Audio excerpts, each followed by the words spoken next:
Wait, did she just admit they're already on strike? Not next year. Not if negotiations fail. Not if things fall apart. Already. Because when Azura Stevens said, even though we're on this labor strike with the W, that wasn't just a random comment. That wasn't just filler talk. That wasn't some harmless throwaway sentence. That was a loaded statement. And the second you really slow it down and listen carefully, it hits different. She didn't say if we strike. She didn't say if negotiations collapse. She didn't say if we can't reach a deal. She said, we're on this labor strike. That changes everything. Now maybe it was just a slip. Maybe she misspoke. Maybe she meant something symbolic. But in moments like this, especially with millions of dollars, a growing league, and the most important season in years hanging in the balance, words matter. And this one landed heavy. Because behind that one sentence is something bigger than just contract negotiations. Bigger than just revenue splits. Bigger than just players asking for more money. There's tension building. There's power being tested. And there's a growing question nobody wants to say out loud. Is the WNBA heading toward a silent war before the 2026 season even begins? And if that's true, then Caitlin Clark, the player who just helped catapult this league into its biggest spotlight ever, might be standing right in the middle of it. But before we even get to that part, we need to understand exactly what was said and why it might not be accidental at all. Because the more you break it down, the less it sounds like a mistake, and the more it sounds like a message. Let's slow this down. Azura Stevens is not some random bench player rambling into a microphone. She's a respected veteran. She understands the league. She understands the politics. She understands the moment. So when she says, even though we're on this labor strike with the W, that carries weight. Especially because negotiations are still technically ongoing. There is no official strike. There has been no formal announcement. No lockout declared. No season canceled. So why phrase it that way? That's where it gets interesting. Because in the same breath, she followed it up with something even more revealing. She said they're all playing. They're all getting paid sufficiently. And if there's no season, she has money. She's getting paid from Unrivaled. She has other income streams. Let that sink in. If we don't have a season, I have money. That's not just confidence. That's insulation. And when certain players are insulated from financial consequences, their risk tolerance changes. Now think about the timing. We're months away from a critical 2026 season. The league is negotiating a new collective bargaining agreement. Revenue sharing is a central issue. Media rights deals are expanding. Ownership groups are investing. Expansion teams are on the horizon. This is not a small moment in league history. This is a turning point. And in moments like this, language becomes leverage. When you publicly frame the situation as we're on strike, even if technically you aren't, that sends a signal. It signals unity. It signals readiness. It signals that the players aren't bluffing. But here's where it gets complicated. Because if this is a coordinated tone shift, if this is strategic messaging, then the question becomes, are all the players truly prepared for what that means? Azura's financial confidence is real. Unrivaled is paying serious money. Endorsements are stronger than ever. Top-tier players are more protected now than they were 5 years ago. But that doesn't apply to everyone. And that's the crack forming beneath the surface. When she says, it's really their loss, referring to the league potentially missing a season, that's bold. That's confrontational. That's a statement that suggests leverage. But leverage only works if both sides believe you're willing to walk away. So is this a warning shot? Is this pressure? Or is this frustration slipping through? Because public optimism from union leadership paints a calmer picture. Negotiations are trending in the right direction. There's hope. There's movement. That sounds measured. That sounds diplomatic. But Azura's wording? That sounds different. That sounds like someone mentally prepared for a standoff. And here's why that matters. The league just experienced its biggest growth surge in decades. Ticket sales exploded. Ratings spiked. Sponsorship interest skyrocketed. Attention reached levels that haven't been seen before. Momentum like that is fragile. If the 2026 season gets delayed, even slightly, that momentum risks cooling off. And both sides know that. So when a player publicly speaks as if a strike is already in motion, that's not harmless chatter. That's escalation language, even if unintended, even if subconscious. Because the moment fans start believing the season is in danger, narratives shift. Sponsors hesitate. Owners tighten their stance. Media scrutiny increases, and internal pressure builds. Now imagine being a mid-tier player watching that interview. You're not making unrivaled money. You're not sitting on major endorsement deals. You rely heavily on your WNBA contract. Hearing, "If we don't have a season, I have money," hits differently. It doesn't feel unified. It feels tiered. And that's where things quietly start to fracture. Because public solidarity is powerful, but financial reality is louder. And if negotiations stretch longer, if deadlines get closer, if owners decide to test that strike mentality, the real tension won't just be between players and the league. It could start surfacing inside the locker rooms. But that's not even the most explosive part of this. Because once you factor in the Caitlin Clark effect, the entire balance of power shifts in ways people aren't fully talking about yet. And that's where this story really starts to unravel. Here's the part nobody in front of a camera wants to say out loud. Not every player can afford a strike. That's not disrespect. That's math. When Azura Stevens confidently says, "If we don't have a season, I have money," she's speaking from a position of security. She has unrivaled income. She has outside revenue streams. She has financial cushioning. But the WNBA isn't built entirely on players in that position. There are tiers inside this league. Top earners, established veterans, brand-backed stars, then mid-tier rotation players, then rookies on smaller contracts, then fringe roster players fighting to stay in the league. And the financial gap between those tiers is bigger than most fans realize. When negotiations drag out and strike talk enters the air, the psychological impact isn't the same for everyone. For a player making strong off-season money, a delay is pressure. For a player living primarily off her league salary, a delay is panic. Now imagine sitting in a players' meeting hearing the phrase, "We'll sit out as long as it takes." That sounds powerful. That sounds unified. But internally, not everyone processes that the same way. Because sitting out as long as it takes sounds very different when rent, mortgages, and family support depend on consistent checks. And here's where things get uncomfortable. There have already been quiet rumblings from players outside the top income tier. Some have hinted they're nervous. Some have reportedly expressed concern about a prolonged lockout. Some have even questioned whether pushing too aggressively could backfire. But publicly, unity. Always unity. That's how unions operate. That's how leverage works. You present one voice. You project solidarity. You eliminate visible cracks. Because the moment ownership senses division, leverage evaporates. But that doesn't mean division doesn't exist. It just means it stays behind closed doors. And this is where Azura's comment becomes more than just a sentence. When she casually frames the situation as a strike, even if unofficial, she normalizes the idea. She mentally prepares the audience for it. She mentally prepares players for it. And that shifts the atmosphere. Because now the concept isn't hypothetical anymore. It feels closer. It feels real.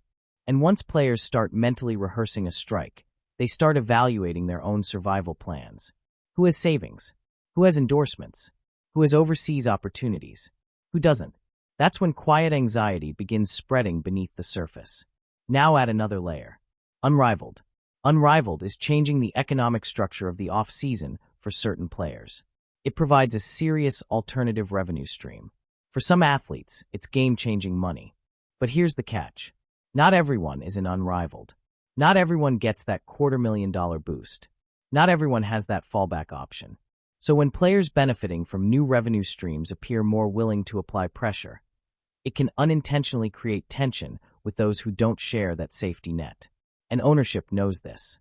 Ownership understands financial stratification. Ownership understands pressure points. Ownership understands that prolonged negotiations test unity. That's not villainous. That's business. If talks get tight, owners may quietly calculate. How long can the players realistically hold out? How many of them can afford it? Will the financial strain eventually force compromise? And that's where the narrative of "we're all on the same page" starts facing reality.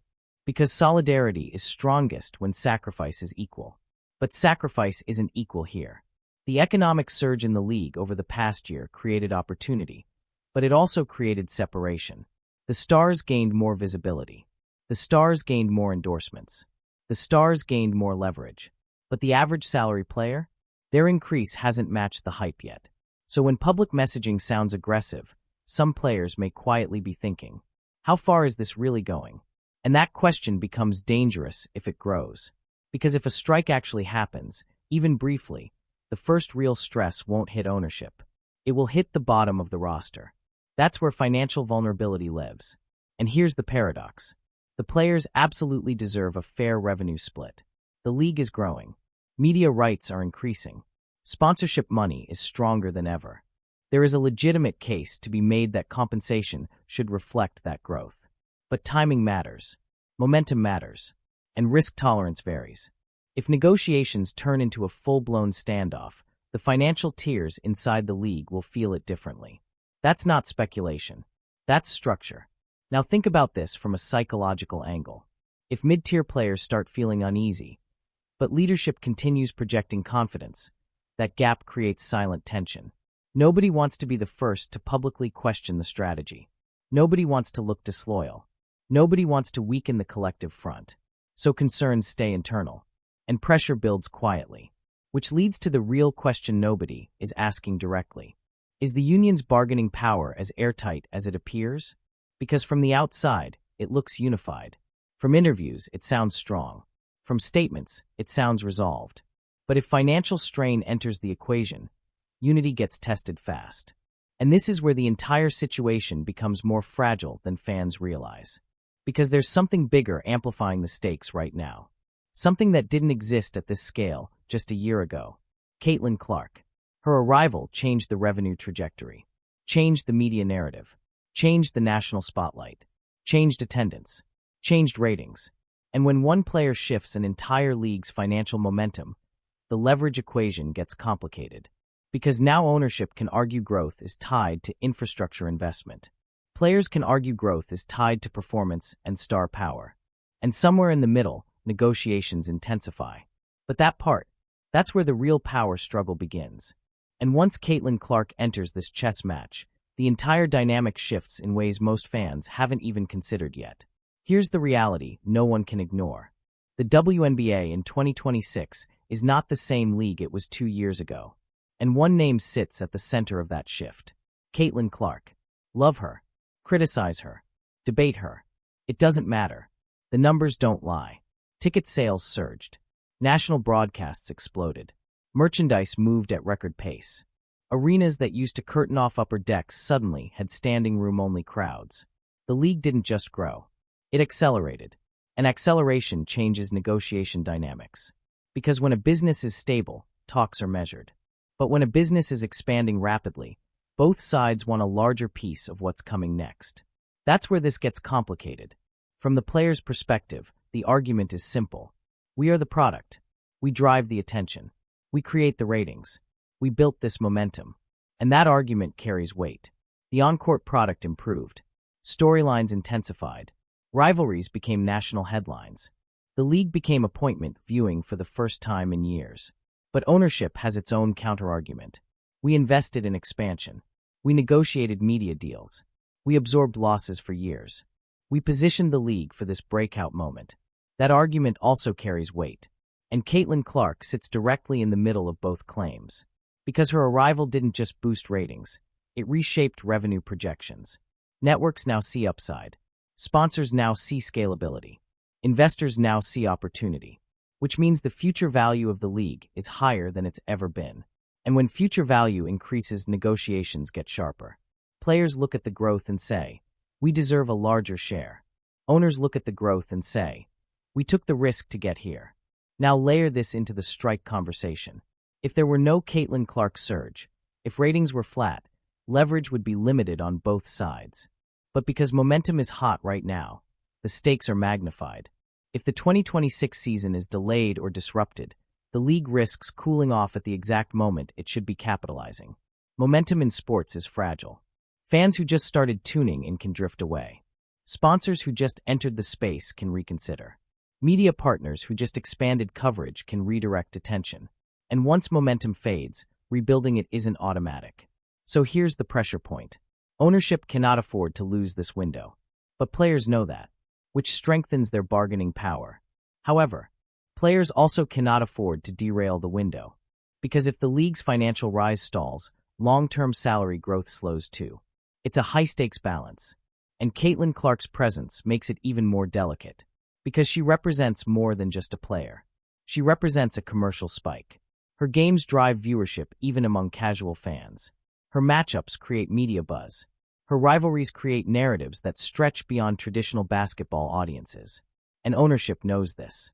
If the season doesn't happen on time, if negotiations spill into cancellation territory, the most marketable player in years loses prime exposure. That's not just a league problem. That's a revenue problem.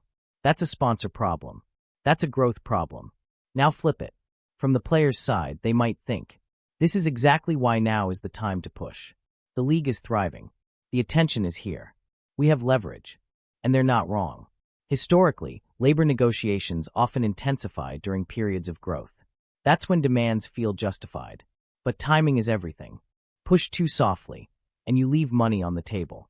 Push too aggressively, and you risk public backlash. Because here's the uncomfortable reality. Fans don't always side with labor disputes when entertainment is interrupted. If the public narrative becomes the season is delayed because players are holding out, perception shifts quickly, even if the financial arguments are valid. And perception impacts sponsorship. Sponsorship impacts revenue. Revenue impacts future bargaining. It's a delicate ecosystem. Now imagine how ownership is analyzing this. They see Clark's impact. They see expansion plans. They see new broadcast deals. They see upward trajectory. They might calculate that short-term pressure could stabilize long-term structure. Or they might fear that any disruption damages investor confidence. Both sides are staring at the same growth chart, but interpreting it differently. And that's why Azura's wording matters so much. Because if players are mentally preparing for a strike, even unofficially, they are signaling readiness to test that momentum. But here's the risk. Caitlin Clark's rookie and early prime years are finite. This window, this cultural moment, is rare. If negotiations misfire and the season stumbles, it won't just delay games. It could delay the league's most explosive growth phase. And once growth slows, leverage shifts.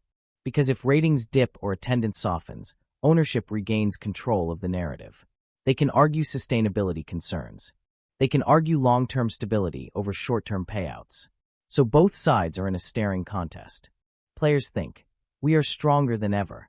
Owners think, we can't let this momentum be held hostage.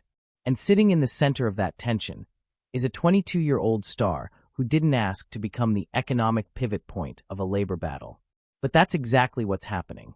Caitlin Clark changed the league's financial trajectory, which means she also changed the negotiating leverage, which means this isn't just about revenue splits anymore. It's about who controls the next era of the WNBA. And when negotiations become about control, compromise gets harder. But what makes this even more intense is what's happening behind closed doors. Because while public statements sound optimistic, privately, this is turning into a chess match. And someone is going to blink first. Publicly, everything sounds calm. Negotiations are trending in the right direction. We're optimistic. There's movement. Those are controlled words. Measured. Diplomatic. Safe. But behind closed doors, this isn't calm. This is high-level chess. Because when labor talks stretch this long, and when both sides publicly plant their feet, it usually means neither side wants to blink first. And that's where things get dangerous. Let's break down what's really happening. First, timing. Deadlines are everything in negotiations. Not the public ones, the internal ones. The pressure dates. The financial checkpoints. The moments when logistics for the upcoming season must be locked in. Training camps don't organize themselves. Broadcast schedules don't magically appear. Marketing campaigns don't run without certainty. There's a point where uncertainty becomes costly. And both sides know exactly when that point arrives. Now here's the interesting layer. The NBA has financial ties and influence connected to the WNBA stability. Investment relationships matter. Optics matter. League harmony matters. That adds complexity. Because this isn't just a small standalone operation. There are larger business ecosystems involved. And when major stakeholders are involved, negotiation tone becomes even more strategic. Public messaging is rarely accidental. Leaks are rarely random. Statements often serve purposes beyond reassurance. When optimistic quotes hit the media, it can calm sponsors. When bold player statements surface, it can pressure ownership. Every word becomes positioning. Now think back to Azura's phrasing again. If it was accidental, it was reckless. If it was intentional, it was tactical. Because describing the situation as a strike, even unofficially, sends a message to ownership. We're ready. That's leverage language. But ownership has leverage too. They control infrastructure. They control scheduling. They control long-term investment pacing. And here's the uncomfortable truth about labor standoffs. Both sides often believe they can withstand pressure longer than the other. Players may believe growth makes ownership desperate. Ownership may believe financial tier differences make players vulnerable. And neither side wants to reveal weakness first. Now imagine the private conversations. Ownership calculating projected losses if games are missed. Union leadership calculating how many players can survive months without pay. Financial models are running in real time. How many games can be canceled before sponsors demand rebates? How much media money is at risk? How much fan engagement drops if uncertainty lingers? Every scenario is being mapped out. And here's where perception becomes a weapon. If ownership successfully frames the situation as we are negotiating fairly, public sympathy leans their direction. If players successfully frame it as we're fighting for fairness during historic growth, sympathy leans theirs. That's why messaging is so careful. But cracks in messaging, like we're on strike, disrupt that balance. Because now fans start speculating. Is something further along than we thought? Are talks worse than they're admitting? Is this optimism real, or just PR? And uncertainty fuels anxiety. Anxiety pressures stakeholders. Stakeholders pressure negotiators. That's how tension escalates. Now here's the strategic layer most people overlook. Sometimes both sides allow tension to rise intentionally. Why? Because pressure forces movement. When the public begins questioning the season's future, urgency increases. When urgency increases, compromise speeds up. But there's a line. If tension crosses into full panic, it can backfire. Sponsors hate instability. Broadcasters hate uncertainty. Investors hate risk. And if the narrative becomes WNBA chaos during its biggest growth year, that damages confidence. So ownership must walk a tightrope. They need to hold firm on financial structure, but avoid looking inflexible. The union must appear strong, but avoid appearing reckless. And here's where Caitlin Clark's impact returns to the center. Because the surge she helped create gives both sides something to lose. And that changes the tone of the chess match. If growth were flat, a strike might feel survivable. But with expansion on the horizon and viewership spiking, disruption carries amplified consequences. Now add one more element. Media amplification. The more fans debate this online, the more analysts speculate, the more headlines question stability, the more pressure intensifies. Negotiations that once happened quietly are now unfolding in a social media era where every comment becomes fuel. And that creates unpredictable momentum. Because sometimes narratives grow faster than facts. If enough fans begin believing the season is in jeopardy, even if talks are still active, perception alone can impact ticket sales and planning. That's how fragile momentum can be. So this isn't just about dollars anymore. It's about narrative control. Who controls the story controls leverage. And right now, both sides are trying to shape it. Players hint at readiness. Ownership hints at progress. Media hints at tension. And fans are left asking, is this brinkmanship? Or is this the beginning of something bigger? Because if neither side backs down, if both remain convinced the other will blink first, then what started as posturing can turn real very quickly. And if it turns real, the fallout won't be limited to contract numbers. It will ripple through the league's future. But here's the part nobody wants to imagine. What if they actually sit out? What if this escalates beyond strategy and into action? That's where the true consequences begin. Let's stop dancing around it. What if this actually happens? Not just talk, not just leverage, not just strategic wording. What if games are missed? Because once that line is crossed, everything changes. Momentum doesn't pause in sports. It either grows or it fades. And the WNBA is standing in one of the most fragile momentum windows in its history. The surge we just witnessed wasn't gradual. It was explosive. New fans entered the ecosystem fast. Casual viewers turned into ticket buyers. Social media engagement spiked. Merchandise moved in waves. That kind of acceleration is rare. But acceleration is also delicate. If the 2026 season gets delayed, even briefly, here's what happens first. Uncertainty. Fans who just committed emotionally start asking questions. Is this league stable? Is this season even happening? And casual fans, the ones who aren't lifelong diehards, are the first to drift. Hardcore supporters stay. Casual momentum is what cools. That's the first hit. Now the second hit. Sponsors. Corporate partnerships thrive on predictability. Brands want consistent exposure. They want campaigns mapped out. They want guaranteed broadcast slots and social reach. When a season's start date becomes unclear, sponsorship activation slows. Budgets get reconsidered. Marketing campaigns get postponed. And once corporate hesitation enters the room, revenue projections tighten. That affects everyone. Now the third hit. Expansion plans. The league has been building toward growth. New teams, new markets, larger arenas, bigger media presence. But expansion requires confidence. Investors don't commit capital during labor instability. If negotiations spill into missed games, expansion timelines could slow. And that doesn't just affect ownership, it affects player opportunities. More teams mean more roster spots. More roster spots mean more careers extended. More careers extended mean deeper league stability. Disruption delays that pipeline. Now let's bring Caitlin Clark back into this. Her early years are commercially powerful. That's just reality. Rookie hype doesn't last forever. Cultural lightning doesn't stay at peak intensity indefinitely. The window where a league can maximize that spike is short. If games are missed during this growth phase, you're not just losing regular season matchups. You're losing nationally anticipated showdowns. You're losing narrative-building rivalries. You're losing primetime ratings opportunities. And once that narrative rhythm is broken, it's difficult to restart at the same intensity. Now here's the part that complicates everything. The players have legitimate leverage. Revenue is rising. Attention is rising. Value is rising. Fighting for a stronger financial share during growth makes logical sense. But disruption has ripple effects. And ripple effects don't discriminate. Top earners might survive comfortably. Mid-tier players may feel financial strain quickly. Fringe roster players could face career instability.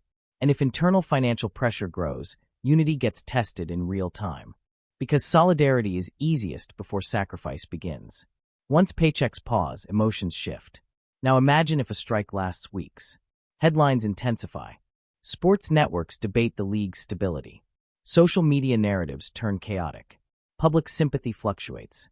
That pressure doesn't just land on ownership. It lands on the players too. Fans don't always dissect the financial nuances. They react to outcomes. If the public begins framing the situation as they had momentum and lost it, backlash grows. And backlash can influence negotiations. Because long-term growth depends on fan trust. Here's the deepest risk. If the 2026 season stumbles, it creates a psychological scar. Even if an agreement is reached later, the narrative of instability lingers. And in a league still fighting for mainstream positioning, stability perception matters enormously. Now flip it one more time. What if ownership overplays its hand? What if players feel dismissed during a historic revenue upswing? That breeds resentment. And resentment can fracture trust between labor and leadership for years. So both sides are standing on a razor's edge. Push too hard, and the league's growth engine sputters. Back down too quickly, and future bargaining power weakens. And in the center of all of this is one massive question. Who truly has more to lose? Ownership risks financial cooling. Players risk financial strain and public backlash. The league risks narrative damage. Fans risk losing momentum they just rediscovered. And Caitlin Clark, whether she wants to be or not, sits in the middle of a power struggle she didn't create. Now go back to that original quote. We're on this labor strike. Was it a slip? Was it bravado? Or was it a signal that mentally, lines have already been drawn? Because sometimes, before a strike becomes official, it becomes psychological first. And once both sides start acting like confrontation is inevitable, it becomes much harder to avoid. Here's what almost nobody is talking about. Even if a deal gets done, even if the season starts on time, even if both sides shake hands and call it progress, something has already shifted. Because once strike language enters the atmosphere, trust changes. And trust is currency in professional sports. Right now, both sides are negotiating dollars. But underneath that, they're negotiating belief. Belief that ownership values players long-term. Belief that players understand business sustainability. belief that growth can be shared without destabilizing the machine. And once those beliefs crack, even slightly, the ripple effect doesn't disappear when a contract gets signed. It lingers. Let's say a deal is reached at the last minute. Publicly, it'll be framed as a win. Historic agreement. Major step forward. League enters new era. But privately, both sides will remember how close it came. Ownership will remember the strike pressure. Players will remember the resistance. And future negotiations will start from that memory. That's how tension compounds over time. Now here's where it gets bigger than just the CBA. The WNBA is still building its national identity in real time. It's expanding. It's gaining new fans. It's fighting for mainstream permanence. Stability matters more for a league in growth mode than one already cemented. The NBA can survive work stoppages because its cultural dominance is secure. The NFL can weather turbulence because its fan base is institutional. The WNBA is still climbing. And climbing leagues cannot afford repeated instability cycles.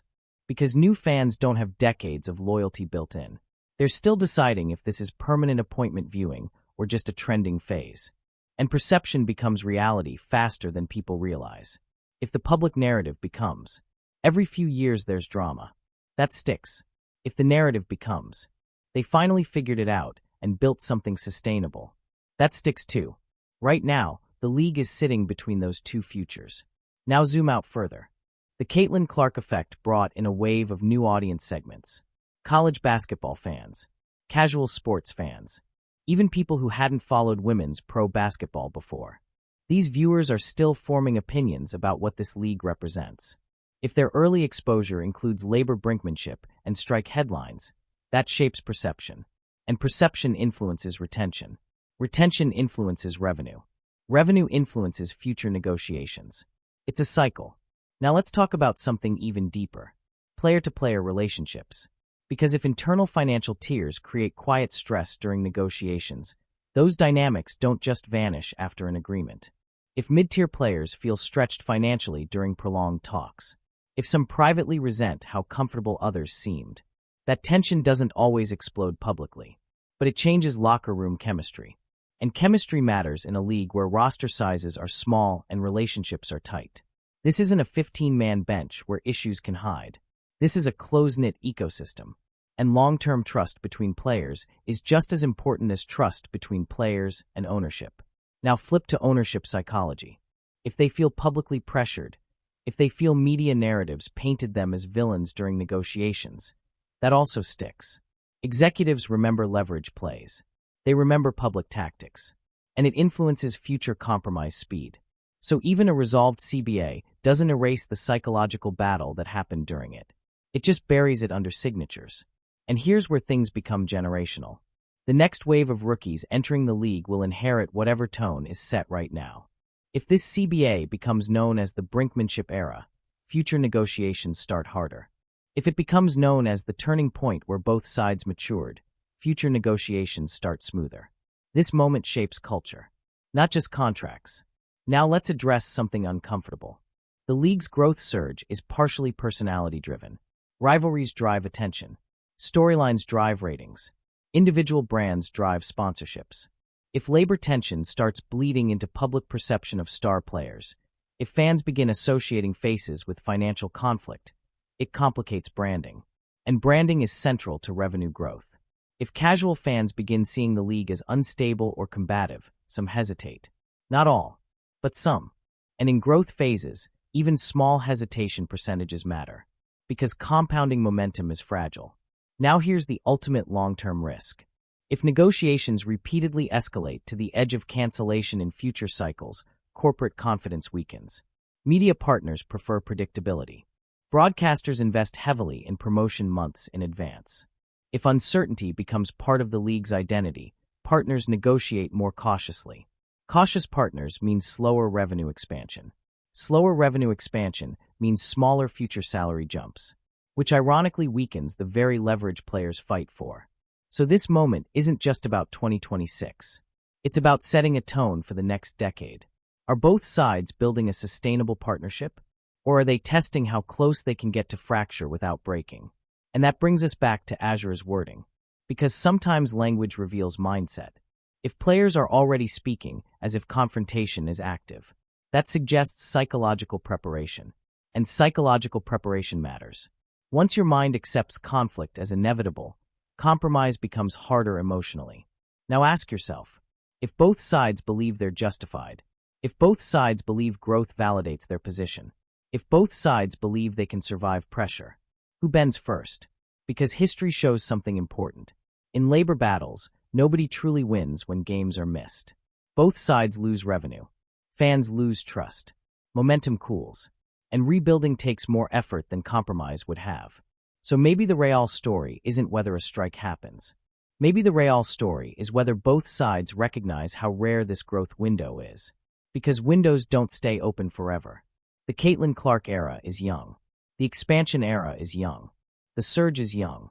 And if miscalculation happens right now, years from now people will look back and say, that was the moment everything could have accelerated or fractured. And we won't know which direction it went until the deadline arrives. But one thing is clear. This isn't just negotiation noise. This is a defining crossroads. And crossroads define legacies. This isn't just about a sentence. It's about layers. A comment that sounded small, but carried weight. A league growing faster than ever, but negotiating harder than ever. Financial tiers inside the locker room that don't all feel the same security. Ownership investing heavily, but guarding long-term control.